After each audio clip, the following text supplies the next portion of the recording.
여기가 원래 열부광자 광주인데, 광주는 저 압구정동이 다 광주 땅입니다. 강남 4구가 다 광주고요. 한강 이남이 다 광주입니다.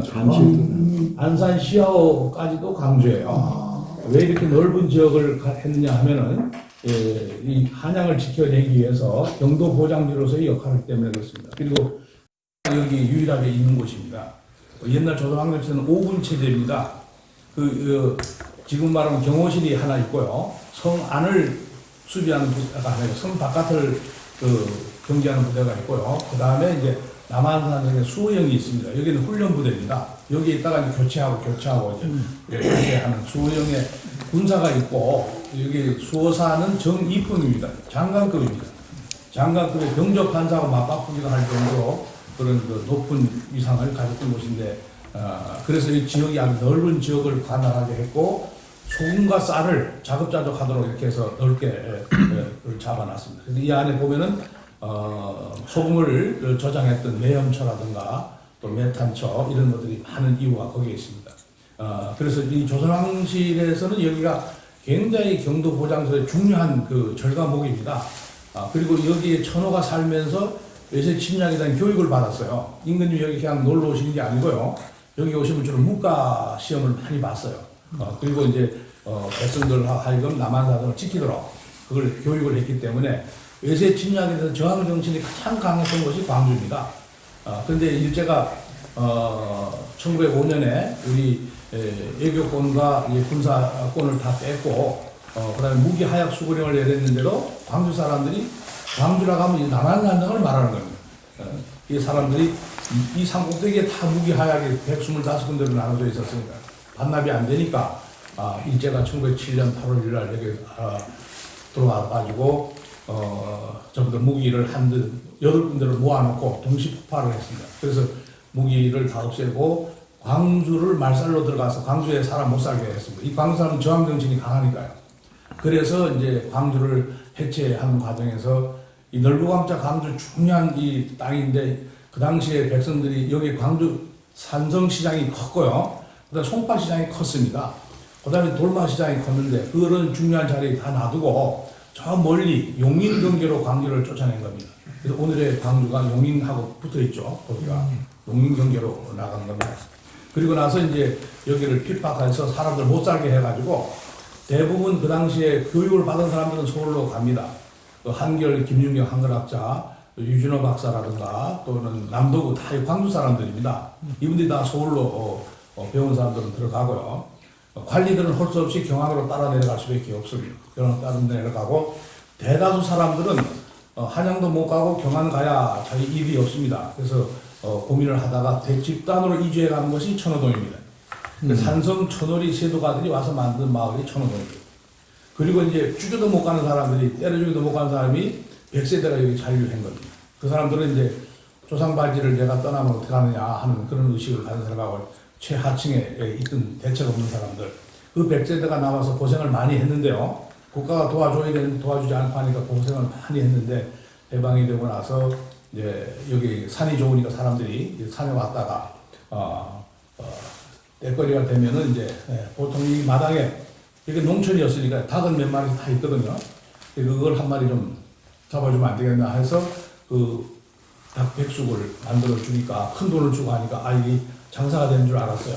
그래서 이 남한산성 일대가 전부 다 닭백숙, 닭도리탕으로 유명해지는 이후로 수요 공급이 맞아서 해방 이후에 그런 현상이 벌어졌는데, 일제가 50년 동안 남한산성을 파괴해서 이 산성이라고 하는 그 개념 자체를 우리한테 다 없앴어요.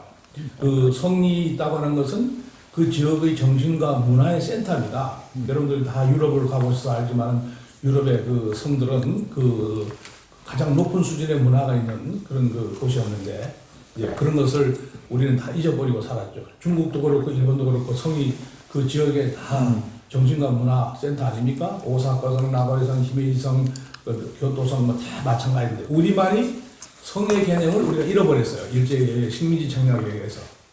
그래서 50년 동안 일제가 파괴했고, 그 연장선상에서 우리가 다시 50년을 또 파괴했어요. 남한산은 100년의 파괴가 있었던 겁니다. 그래서 이 행궁 안에 호텔이 들어오고, 이 안에 집이 민가가 27층이나 들어오고 있는 걸 1999년에 윤석열 도지사가 이런 자세한 내용을 알고 싶다 해서 저하고 와서 한 3시간 동안 성을 돌면서 남한산성에 대한 그 이야기를 전부 들으시고 용단을 내려서 보건정비하자 해가지고 11년 동안 했습니다. 이 땅이 행궁의 땅이 전부 개인 소유화가 된 겁니다. 다 불화가 돼가지고 그래서 그걸 다시 회복하고 호텔도 걸고 집도 걸고 다 하고 보건정비도 11년이 걸렸어요. 그래서 5년 전에 세계문화유산으로 등재가 되어졌습니다. 그래서 지금은 외국인들 많이 찾아오는 또 수도권에 이렇게 가까이 있으면서 이런 고운 분지가 있다고 하는 것은 굉장히 중요한 그 위치를 갖고 있고 이 스케일이 굉장히 유럽 사람들이 성을 전공한 사람들이 와서 보고 깜짝 놀랐어요. 이 조그마한 나라에 이렇게 대성이 있는가 하고요. 유럽은 전부 다 개인들의 성입니다. 그 지역의 맹주의 성이죠. 우리는 국가성이기 때문에 규모가 큰 겁니다.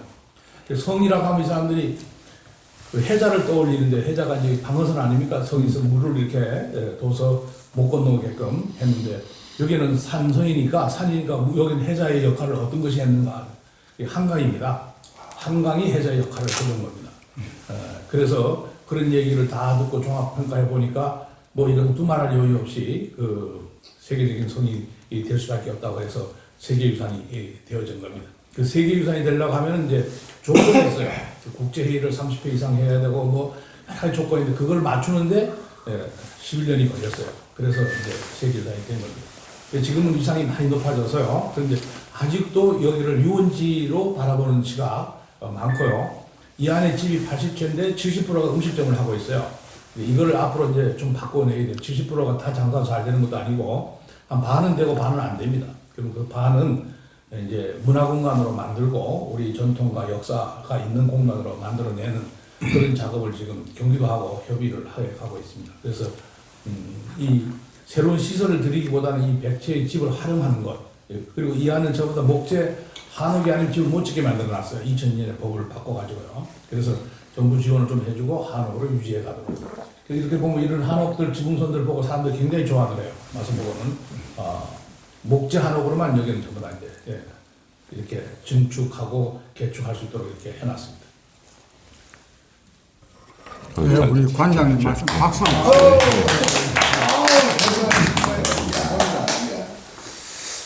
근데 지금 예. 여기 이제 그 와 보니까 예. 이제 그 상당히 이제 그 교육적으로도 굉장히 의미가 있는 네. 그런 이제 자료들도 많고 예. 역사적인 거 예. 그다음에 지금 말씀하신 뭐 민족 중심 예. 뭐 이런 것들이 있는데 지금 이제 중고등학교 학생들 같은 경우 대학생도 마찬가지지만 이제 그 한용운 씨에 대한 뭐 님의 친구이나 뭐 이런 예. 알 수 없어요 뭐 이런 게 교과서에 실려 있어요. 예. 그러면 이제 한용운 시인에 대해서는 뭐 그 상당히 많이들 알고 있거든요. 네. 그러면 학교에서 여기 이렇게 교육하러 와서 하는 행사가 있나요? 많이 있죠. 아, 그래요? 많이 있고 요번에도 이제 만회 학교를 해야 되는데 지금 코로나 때문에 못해서 네. 비대면으로 해서 전부 다 지금 인터넷으로 다 있고 여러분들 가지고 있는 스마트폰에 그 유튜브 거기 만회 기념관 치면요 한 50개가 영상이 있습니다. 그래서 아주 우리가 영상으로 유튜브로 지금 방송을 많이 하고 있습니다. 하고 단체 교육이 많아요. 많은데 이 코로나 때문에 지금 다 중지되어 있는 겁니다. 여기가 저 어렸을 때는 소풍을 왔어요. 그렇죠. 예. 소풍을 왔는데 지금 이런 해설을 듣는 게 아니고 그냥 와가지고 그렇죠. 까먹고 그냥 한동안 와가지고. 예, 그렇죠. 예. 그래도 여기가 이제 그 조선왕조 뭐 나라가 망할 때까지 중요했던 곳이기 때문에 1890년대 선교사들이 와가지고 남한산 이제 건물 사진들을 많이 찍어놓은 게 있었어요. 그래서 복원하는데 참 많은 도움을 받았어요. 그 사진 자료가. 그리고 실측을 해보니까 기록하고 너무나도 일치가 잘 돼서 아주 복원하는데 수월하게 복원을 했습니다. 그리고 제가 이런 얘기를 들은 거 예. 같은데 이제 여기가 그 병자호라는가 그때가 예. 포위돼 있었지 않습니까?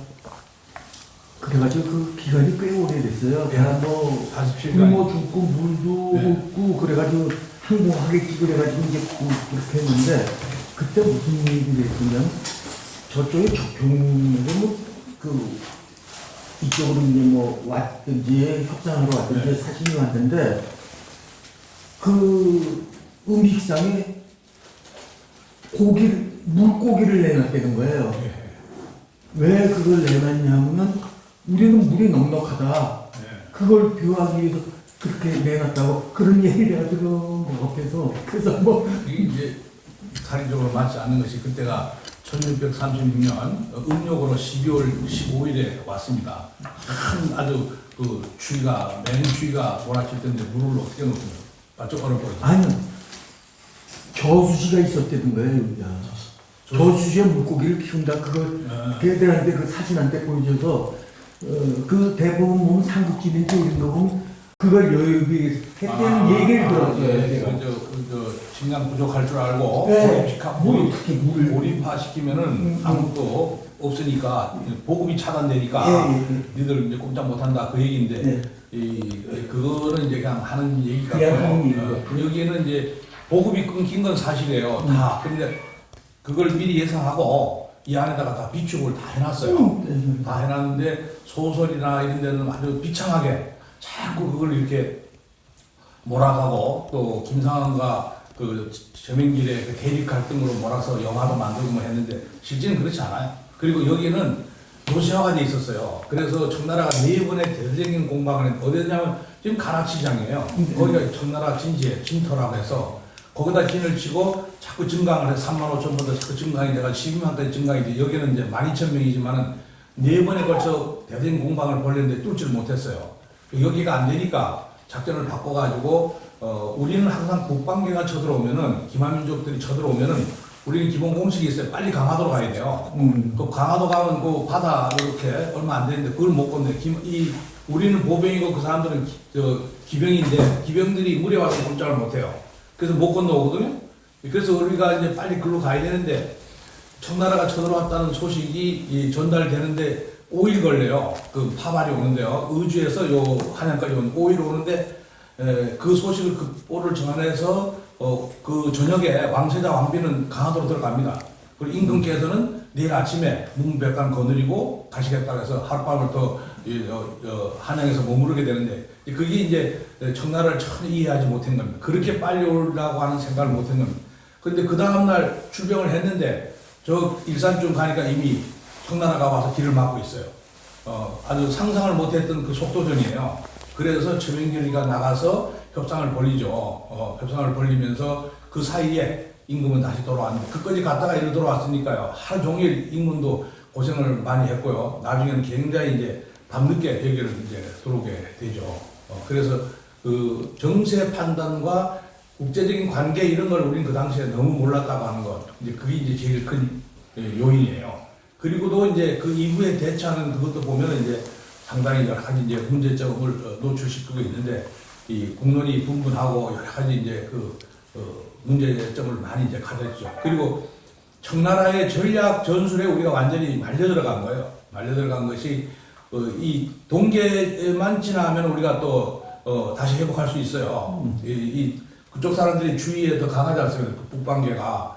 그래서 이 동계 작전으로 와서 한강이 결빙돼야지 이 작전할 수 있다고 판단했는데 우리는 이제 그걸 버텨내야 되는데 그걸 이제 못 버틴 이유는 강화성이라고 하는 것은 한 번도 저 북방계가 와서 점령한 사실이 없어요. 그리고 요새화되어 있는 것, 그 바다 때문에. 그런데 청나라가 후금이라는 나라가 나중에 청나라입니다만 후금이라는 나라가 그 산동성을 먼저 접수해요. 우리 조선에 오기 전에.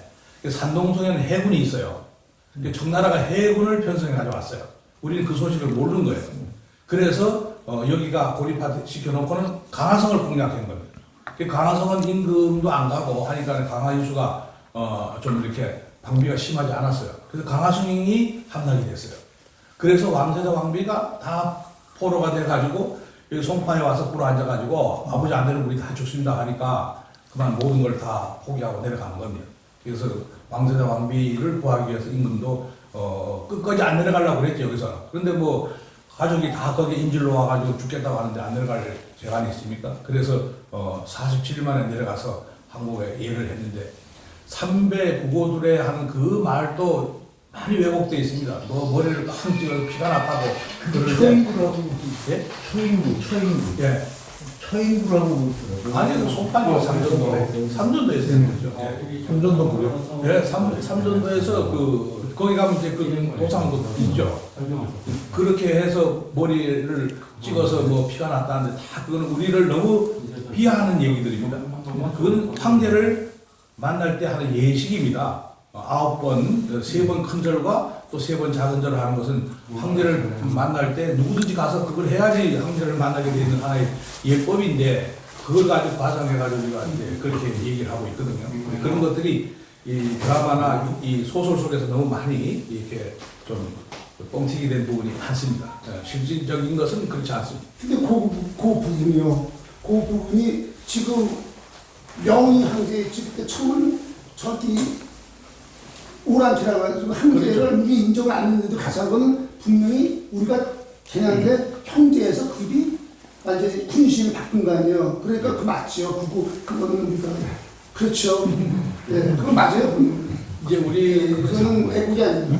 이제 명나라가 이제 큰 나라죠. 그런데 이제 이 명나라가 큰 나라지만은 그 명나라도 결국 청해 다 네. 망했지 않습니까? 아니 근데 고종이 망하기 전까지 그래서 우리가 근데 네. 저는 이제 그 역사를 쭉 보면서 하는 역사를 역사는 역사인데 너무 이렇게 비화를 시키는 것 같아요. 조금 안 해도 될 거. 근데 지금 말씀하실 때 그 얘기는 뭐 우리가 알기로는 그냥 막 해가지고 머리에 피가 날 정도로 말이야. 피가 철철 흘렀다고. 이제 이렇게 하는데 그걸 그냥 9번 절했다 뭐 네. 이렇게 예쁘게 그렇게 얘기를 끌고 나가면 좋은데 그거 그냥 자꾸만 그런 식으로 비하를 시킨다. 근데 이렇게 쭉 보면 여러 가지로 지금 그렇게 굉장히 많아. 아니 저는 그 부분은 너무 우리 자신이 동의를 못했어요. 자신을 이렇게 자꾸만 너무 비하를 시킨다. 근데 그저 일제가 특히 또 우리를 갖다가 우리 문화 정신을 말살하기 위해서 이제 그런 식으로 많이 아니 그 부분은요 근데 이제 진짜 역사를 중요하다고. 따지면 일본 애들은 그렇지 않아요. 그렇게 그러니까 특히 일본에는 우리는 사극을 하면 맨 암투하는 것만 나온다고 사극이에요. 걔들은 절대 그런 게 없어. 딱 하면 걔들은 사극은 사무라이야. 그렇죠. 우회지를 위해서 하고 사무라이 배 갈리고 말이야. 이런 것만 보여주는 거야. 그러니까 조금 입장 차이가 좀 있는데 일본은 유학을 받아들여도 충입니다. 충. 두 가지 개념이거든요. 일본은 충의 개념에 방점이 찍혀 있어서 집단주의입니다. 우리는 효의 방점이 찍혀 있어요. 우리는 개인주의예요. 그 이제 좋은 말씀하셨는데 사무라이와 선비를 비교해 보면 알아요. 사무라이는 주군을 위해서 목숨을 던지죠. 우리는 선비는 임금의 앞에서도 뭐라 합니까? 아니 되옵니다 하잖아요.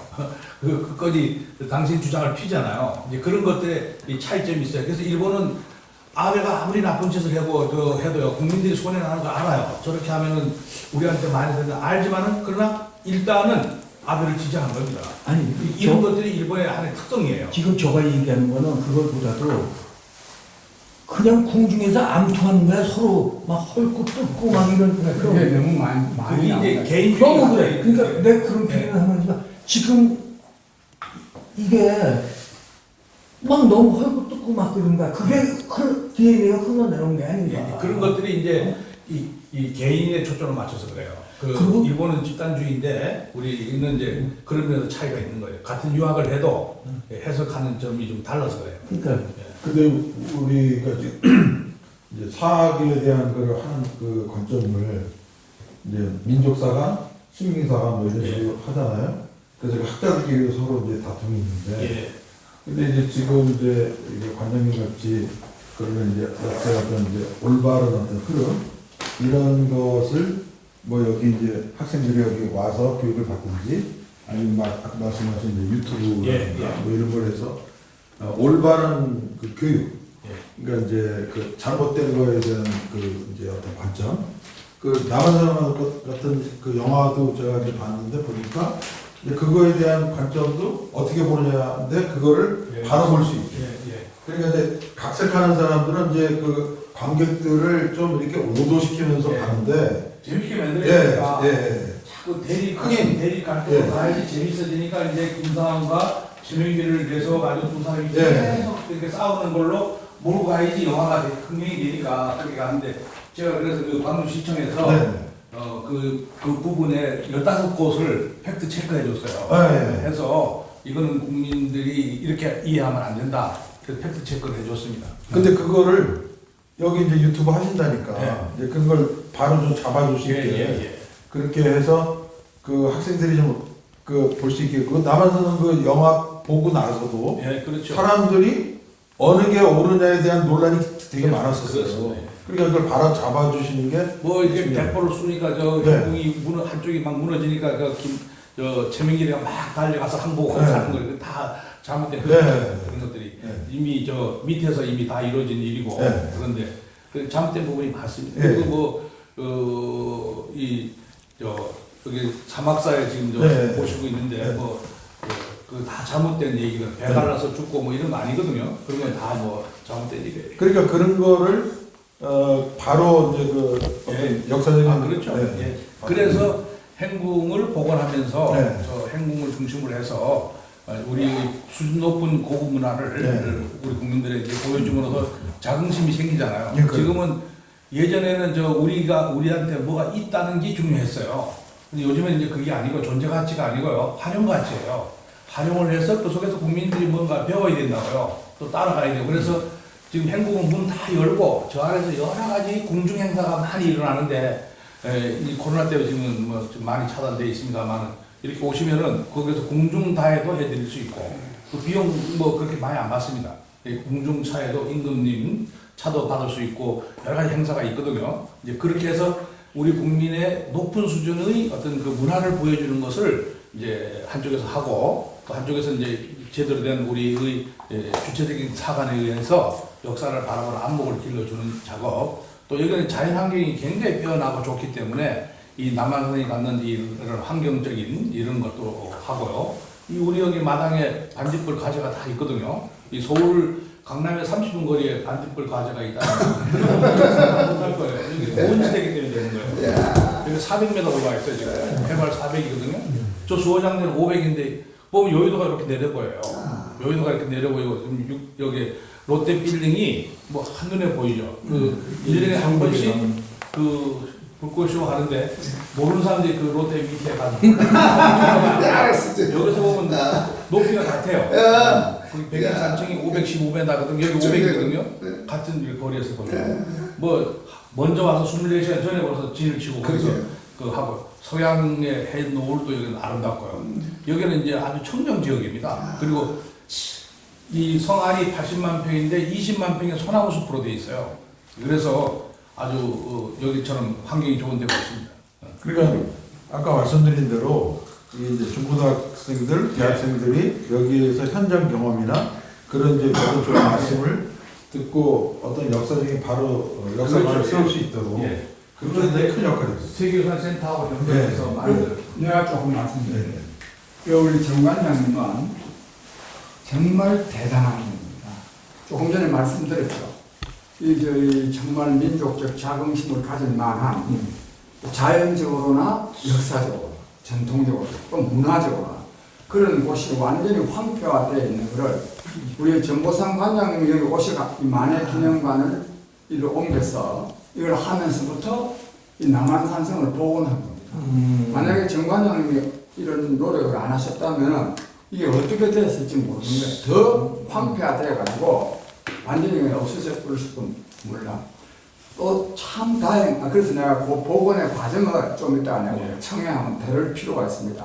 한 사람의 역할이 얼마나 큰가 하는 것을 우리가 좀 알아야 됩니다. 그 다음에 마침 이곳에 만해 기념관을, 즉 만해 한용운 선생의 정신을 기릴 수 있는 그런 이 기념관을 세우게 된 것도 이것도 참 민족적 운이고 남한산성으로서도 굉장히 운이야. 또 우리 여기 찾아오는 우리들한테도 행운이고. 왜? 남한산성만 보는 게 아니라 이 중에 남한산성의 을을 대변한다고 할 수 있는 만해정신의 을을 우리가 기를 수 있기 때문에. 그래서 그 복원 과정에 대해서 어째서 여기 오시게 됐고, 근데 처음에는 전부 다 많은 개인이 지은 겁니다, 이거. 이 건물을. 난 여기 처음에 와서 보고, 이 마당, 방 있잖아요. 이 방 보고 놀랐어. 너무너무 부러웠어. 아니, 우리 저 복은 여기 어째 오시게 됐고, 그 잠깐 좀 아까 들을게요. 밑에 잠깐 말씀 성북동 시무장이 네. 거기 민족의 자존을 지켰던 성지예요. 그럼에도 불구하고 거기 조그마한 이렇게 집이라고 국가는 그걸 별도 보지 않는데 제가 81년에 그걸 세를 얻어가지고 기념관을 만들었어요. 그러다 보니까 그게 만드는 건 쉬운데 매년 돈이 많이 들어가요. 관리 유지하는데. 그리고 사람도 안 오고 조그마해서 그래서 사람이 안 와서 우선 고민하다가 길도 아주 비탈길이고 그래요. 그리고 또 어쩌다가 이렇게 한 그룹이 오면은 앉을 자리가 없어요. 16명들 좀 하나 이러니까. 그래서 사람이 와도 고민, 안 와도 고민, 이런 고민을 하게 되더라고요. 그래서 조금, 넓은 공간에서 전시도 하고 이걸 해야 되는데 어디가 그게 적합할까 하는 생각을 많이 했어요. 그래서 많은 걸 답사를 해보고 또 외국 사례도 보고 다 해보니 이런 문화 공간은 가장 적합한 게 사람이 있는 곳으로 가야 되겠더라고요. 그래서 사람이 있는 곳으로 가야 되는데 강화문 종로는 전부 정신이 없이 왔다 갔다 하는 사람들이고 안 돼요. 사람이 어디로 간가 하고 보니까 남한산으로 가는데 그걸 뭐하러 가냐고 하니까 전부 다 닭도리탕 먹으러 간대요 사람들이. 근데 여유라고 하는 게 생계의 문화를 눈을 뜨게 되는데 여유 없으면 안 돼요. 그래서 여유를 찾아서 먹고 나야지 여유가 생겨요. 그래서 제가 여기 와서 실험을 해봤어요. 여기다가 조그마한 그때는 여기 빈집이 많았어요. 5천만 원 좀 집 한 채 그냥 빌렸어요. 그래가지고 조그맣게 실험을 해보니까 주말에 사람들이 많이 오더라고요. 그래서 이 장소는 여기가 최고로 좋겠구나. 이 곳간에서 인심나고 금강산 가는 길도 19견인데 여기가 바로 그런 역할을 해줄 수 있는 곳이다. 그렇게 생각을 해서 그때만 하더라도 여기 한 250만 명이 들어가더라고요. 30년 전에요. 그래서 교포동 집 팔아가지고 여기 들어간 거예요. 들어와가지고 여기서 하면서 외국의 사례도 보고 하니까 캐슬이 갖는 의미가 서양에서는 굉장히 커요. 또 일본도 마찬가지고. 그런데 우리에게는 왜 캐슬이 없을까 하는 걸 생각해 보니까 식민지 사관에 의해서 다 여기를 짓밟아난 거예요. 이제 그것도 이제 대사를 내야 되겠다. 그리고 바로 여기 사막사가 여기 영원히 여기에 계시거든요. 병자는 끝까지 싸울 걸 중에 오달재, 윤지, 공익하나는 분들을 그 사막사의 민족의 어떤 선비정신의 올곧은 정신이 이 속에 있고 또 이 성은 누가 쌓았는가 하면 승려들이 다 쌓았어요. 팔도의 승려들이 전부 다 이렇게 와서 성을 쌓았는데 각 도별 여기 1km씩 성을 쌓았어요. 그래서 그 팔도의 절이 여기 다 있고 본부 사찰이 하나 더 있어요. 이건 순수 종교 시설이 아니라 군막 사찰이라고 그래요. 그런 게 다 해서 여기가 호국 정신의 산실이에요. 그래서 사찰의 명칭도 그냥 일반 사찰하고 틀려요. 전부 다 보면 국청사, 청나라 반대라고 청국에 청나라 경기하자고 해서 그 강원도 승려들을 갖다가 제일 전방에 배치시켜놨어요. 이게 국청사예요. 그다음에 천주사, 천주라는 게 요즘에 뭐 기독교가 다 사용하고 쓰고 있습니다. 원래 우리말이죠. 우리가 이제 배달결례라고 하는데 그 청나라하고 차별화 정책입니다. 한흥사, 우리 흥하는 민족이지 우리 절대로 패하는 민족이 아니라는 거예요. 그리고 남단사, 배달결례라는 그런 강한 민족의 자존을 강조하는 용어들로 사찰의 전 명칭이 그렇게 돼 있어요. 그렇게 해서 이 남한산성은 이 성은 팔도예요. 조선 팔도의 작은 한국이에요, 여기가. 그리고 행궁이 있음으로써 작은 한양이에요, 여기가. 그런데 그런 이미지가 다 타이색되고 없어진 거예요.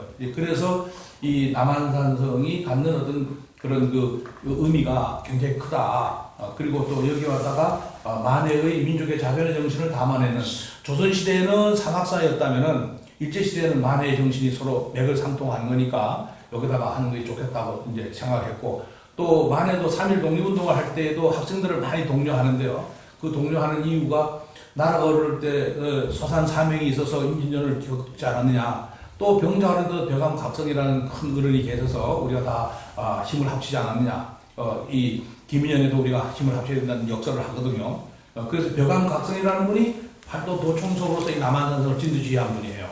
그래서 그런 역사적 맥락도 연결이 될 수 있을 것 같고 호국정신과 조선의 선비정신 이런 것들을 좀 더 만회로 하여금 구현할 수 있겠다고 생각해서 바로 저쪽 언덕에 선비정신 그 사막사가 보이죠. 서로 이렇게 마주보게 이렇게 위치를 제가 위치도 생각해가면서 또 궁궐 옆에 이렇게 생각해 보면서 정했어요. 그래서 여기에서 이제 그런 정신사적인 의미를 강조하고 또 제가 이제 깜짝 놀란 것이 유럽에 가면은 한 10만 원만 더 주면요 호텔에서 자지 않고요 성에 가서 잘 수 있어요. 요즘에 다 고성을 좀 체험을 해봤어요. 근데 거기에는 굉장히 높은 수준의 문화가 있어요. 그 지역의 최고 고급 수준의 문화가 있어요. 가보면은. 근데 이제 산업혁명 이후에 이전에는 유럽이라는 건 암흑사회였어요. 중세라고 하는 것은 암흑사회인데 누가 산업혁명이 일어나면서 돈을 누가 벌었냐면 시민이 벌었어요. 근데 시민은 좀 무시하잖아요. 문화에 어떤 그 체험이 없잖아요. 근데 보니까 저희 귀족은 맨날 놀면서도 좋은 옷에다가 좋은 음식 먹고 맨날 좋은 와인만 먹고 있어요. 근데 보니까 귀족들이 점점 힘을 잃어가잖아요. 노동력 착취가 안 되니까 이제 점점 힘을 잃어가고 제대로 못 살고 있어요. 그래서 상인이 돈을 번 상인이 한번 귀족을 만나서 오늘 점심은 돈을 내가 좀 대면 안 됩니까? 하니까 귀족은 좋죠. 그럼 돈은 네가 다 대라. 그리고 요리는 그저거 해가지고 파티를 해보니까 상당한 그 수준의 그 좋은 문화를 받지 않습니까? 그래서 상인들이 그 귀족 문화를 갖고 시민으로 나온 거예요. 그래서 유럽 사회가 전부 업그레이드가 된 거예요. 그래서 유럽이 300년, 400년 문화를 자랑하는 이유가 바로 거기에 있어요. 그래서 유럽은 업그레이드가 됐어요. 문화가 전체적으로. 그런데 우리는 불행하게도 임금님이 제일 고수 문화예요. 문화라고 하는 것은 동시에 똑같이 느끼는 게 아니죠. 자기 그런 만큼만 느끼니까 사람마다 다 다르거든요. 받아들이는 그 양이. 그런데 우리는 제일 문화의 고수는 임금님인데 임금님이 제일 좋은 집에서 제일 좋은 옷에서 제일 좋은 그림 하원에서 그려진 그림에다가 그러잖아요. 산의 집이 다 임금한테로 가지 않습니까? 그런데 그 궁궐 문화가 사라졌어요. 우리는요. 궁궐 문화가 사라지면서 우리는 완전히 어떤 문화가 나타났는가 하면 이 완전 싸구려 문화가 나타난 거예요. 그래서 목소리 큰 사람이 제일이고 떼쓰는 사람이 제일이고 소리 지르는 사람이 제일인 이런 문화는 이건 완전히 저급한 문화거든요. 그래서 이 저급한 문화를 우리의 저 사람이 뭐 이상한 행동하고 그런 얘기 우리 다 하지 않습니까? 저 사람이 뭐 본 게 없어서 그래. 그런 말 하지 않습니까? 보고 들은 게 없어서 저 모양이야. 그 얘기 흔히 하지 않습니까? 본 게 없어서 그래. 고급스럽고 좋은 수준의 문화를 보면은 행동이 그렇게 마음대로 안 된다고요. 막식으로 안 나오거든요. 그래서 그런 걸 보여줄 필요가 있다. 제가 임창열 도지사한테 그 얘기를 했어요. 왜 복원해야 되는가? 우리의 그 싸구려 문화를 고급화된 문화로 바꿔야 됩니다. 그래야 우리가 다시 사는 겁니다. 그것은 바로 행복 복원입니다. 하는 얘기를 해서 임창열 도지사가 그 직선에서 이제 하겠다고 그래가지고 1,400억이 투자가 된 여기에. 그래서 이제 전부 다 정비가 됐는데 하드웨어는 됐는데 소프트웨어가 지금 많이 부족해요. 이 안에 이제 우리의 전통과 문화가 좀 더 복원이 좀 더 들어와야 돼요. 그래서 그런 것만 되면은 여기는 세계적인 자랑거리가 되고 외국인들이 와서 보고 놀래요. 한옥을 보고 첫째 놀라고 행궁을 가보고 또 놀래요. 그 행궁 투어만 제대로 해도 한 2시간 걸려요. 저거 설명을 하면서 해드리고 그 주전 현판에서 다 의미가 있어요. 여기 우리가 어떻게 살아야 할까 하는 국력을 어떻게 유지해야 할까 하는 처절한 반성에서 나온 그 고백이 다 그 속에 들어있는데 그리고 우리 전혀 인식하지 않고 그냥 살거든요. 그래서 저런 것을 통해서 보면은 우리가 참 우리의 자긍심 또 우리가 어디로 가야 할까 하는 해답이 있는데 그런 걸 우리가 너무 도외시하고 그냥 물질로만 물질 만능에만 우리가 빠져 있으니까 문제죠. 그래서 요즘에 이제 다행스러운 건 여기 이제 코로나가 오히려 이제 여기를 더 또 한층 뜨게 해주는데요. 사람들이 이제 고립돼 있다가 이제 이 숲속에 많이들 들어와요. 사람들이 엄청나게 옵니다. 더 와요 예전보다. 더 오고 거리두기에서 숲속에 참 사람들이 많이 있는데 그러면서 남한산을 이제 새롭게 이제 보기 시작하는 겁니다. 이 자연이 중요하구나, 숲이 중요하구나, 이 소나무가 이렇게 중요하구나. 요 바로 옆에 가면 임금님 집하고 우리 요 사이에 그 가면 취성암이라는 바위가 있어요. 그 술 한잔 먹고 가서 딱 기대 보면 술이 싹 깨버려요. 그게 이제 그게 과학의 오리예요. 옛 사람들은 경험으로 알았어요. 그래서 거기다가 바위에다가 취성암이라 술 깨는 바위라고 써놨거든요. 근데 실질적으로 맞아요. 제가 다 데이터를 내봤어요. 왜 술이 깰까 하고 말이죠. 그 공기 존에서의 그 성분 비율이 달라요. 그래서 그 피톤치드 양이 엄청나게 많아요. 많고, 그 다음에 음이온도 나오고요. 산소 용적량도 많고, 이런 것들이 술이 깰 수밖에 없는 환경이 조성되어 있는데, 그걸 우리가 지금까지 평가했던 거거든요. 그래서 앞으로 이제, 마지막에 제가 여기다가 이제 도하고 더 협력을 해서, 이 웰빙이 아니고, 웰빙은 인간중심주의이고, 내추럴 빙 센터를 만들어서 여기 와서 산행을 한번 하고 나면 얼마만큼 건강에 좋아졌는지 다 데이터로 보여줄 수 있어요. 요즘에는 와서 비 한 방울 뽑아놓고 시계 하나 차고 돌면은 1시간 숲속에 갔다 와라, 3시간 갔다 와라. 그리고 나서 다시 측정해 보면 혈압도 낮아지고요, 운동량도 측정이 되고요, 다 나올 수 있어요. 그러면 하루 하면 얼마, 일주일 하면 얼마, 한 달 하면 얼마, 이게 다 데이터로 내줄 수 있어요. 그래서 여기가 앞으로 이 해발 405도에서 500 사이인데 성이요. 여기가 아주 우리 국민 건강을 위해서도 이처럼 좋은 곳이 없다. 이제 저는 그런 생각을 하고 있죠. 그리고 겨울에도 소나무숲이 있어서 산행하기 참 좋습니다. 그리고 노소가 함께 걸을 수 있는 산이에요. 여기는요. 일단 요 주차장까지 오면 이제 350에서 400 올라오거든요. 그리고 한 100m에서 150m를 왔다 갔다 하거든요. 북한산은 올라가면 흩어져요. 올라가면 다 흩어진다고. 여기는 올라오면 다 모여요. 그래서 거기는 아버지 산이라고 하면 여기는 어머니 산이거든요. 이 등반도 어머니 산이 등반하기 좋습니다. 푸근하게. 그래서 와서 보면 굉장히 푸근하다고 사람들이 그러거든요. 그리고 이제 이 공기 흐름이 여기서 다 볼 수가 있어요. 그럼 여기 하늘은 저녁에 별이 총총한데 밑에 내려가면 별이 그냥 아무도 안 보이거든요.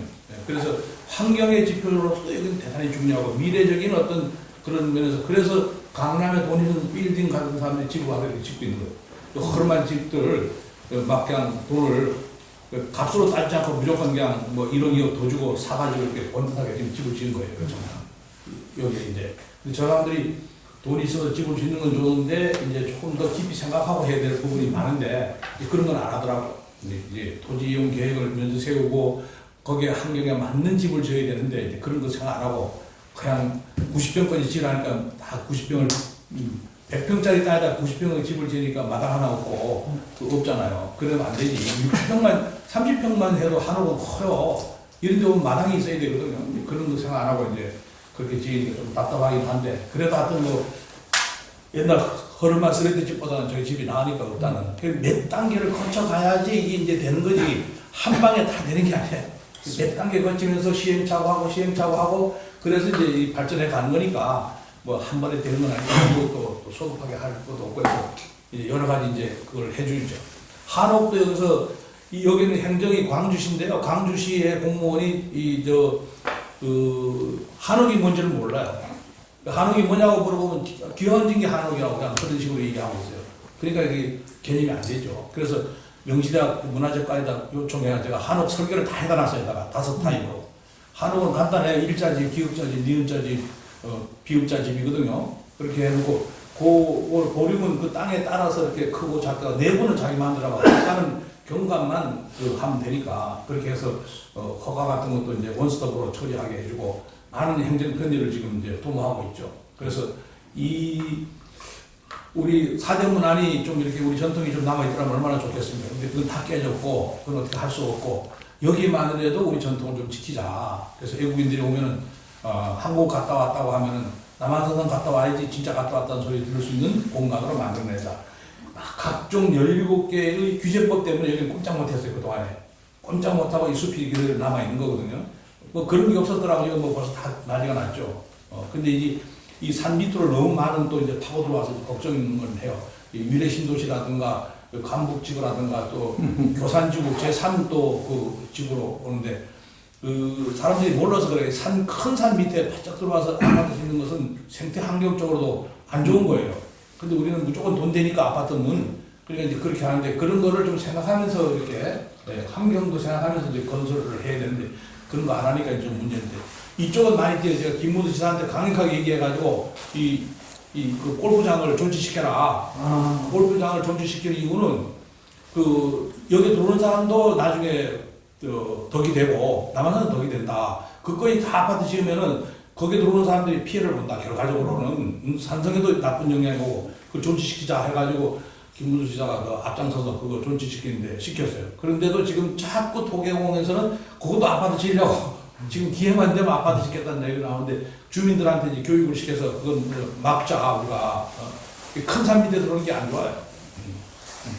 이제 우리가 이 호남에서 올라오는 그 노선하고요, 이 중부에서 경상우도와 영남에서 호남에서 올라오는 도로가 이렇게 한양을 향해서 이제 서울로 가가지고 이렇게 가는데 이렇게 해서 만나는 집 여기가 남한산성이에요.